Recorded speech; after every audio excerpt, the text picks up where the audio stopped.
So what are we waiting for? Let's test our first function, route document. So doc ID is here from our present document that we have. Current document is HR, and right now we're going to have the intention to route it to accounting. So let's test this route document, our first function from HR to accounting. Let's go. So it's triggering our unauthorized routing attempt. Okay, so this unauthorized routing attempt error is happening because what we are doing in our present code is passing HR, because we pass this HR and we pass this accounting. What we have here in our database is actually the name of in our documents. When you go look at this, what I try to input inside is the actual name, not the code. Okay, the whole names of the department. And since right now the current datas have the full names, not the code, so what I attempted to do is to route through HR. So what's actually the thing that we need is to get the name of our human resource object and get the name of our accounting, and that's where what we're gonna put inside our route documents. Okay, let's try this and do this. Our route document, meaning route document test HR data. So right now we have the intention to route. Let's see. So actual changes in documents, test HR data still here in our current department, human resource, but in our routing history, what's happened is we put from department to department accounting, meaning last action is route. OMG, it works. Okay, so let's test our acknowledge. So according to our services.py, to trigger our action or acknowledge, we need document ID and user.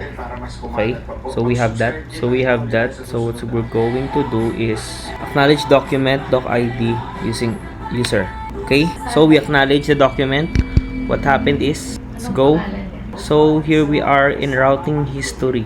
Routing history acknowledge from human resource to special projects. Since I acknowledge it, I am from special projects. Am I right? Users Sean is assigned to user profile. Sean is assigned to special projects. Okay, meaning our routing history is correct because from human resource, this test HR data receive a special projects. So in actuality, our test HR data is right now in special projects. OMG, it works. So what's going to happen if we routed it different or we rejected? Let's try our reject data. Reject document needs a doc ID and user. Let's go. We trigger it. What's going to happen is inside our documents, test HR data. Current department is, but according to routing history, we rejected it. No documents received from special projects to special projects. Okay, it works. Upon checking our manual shell, I added some validations to our reject document. First,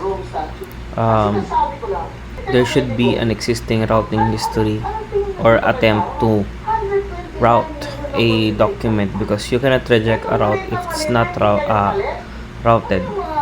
Okay, so initial state must have a routing history for that document. Next is the last action must be routed, because you cannot reject other documents unless it's routed. Lastly, the receiving party or department must be equal to the role of that department. Meaning if someone tried to hack our back end and it's from a different department, meaning he will encounter this error because the only department that has ability to reject a document is the receiving department. Okay, let's go. Upon checking upon our manual shell interactive mode, we have seen there should be some few validations that we need to incorporate within our route, acknowledge, and reject function.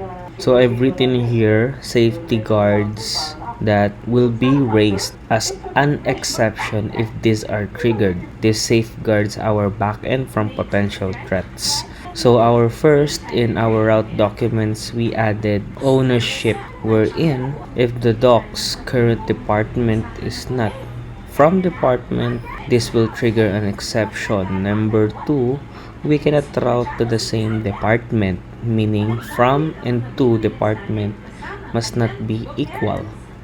Number three, we added this safeguard wherein we prevent routing rejected docs.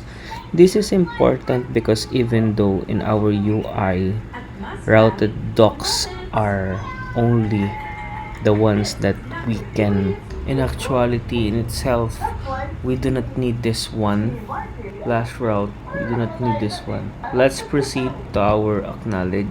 The same, we must acknowledge first a document if a routing history is being triggered. Number two, we only acknowledge a document whose last action is route. Okay.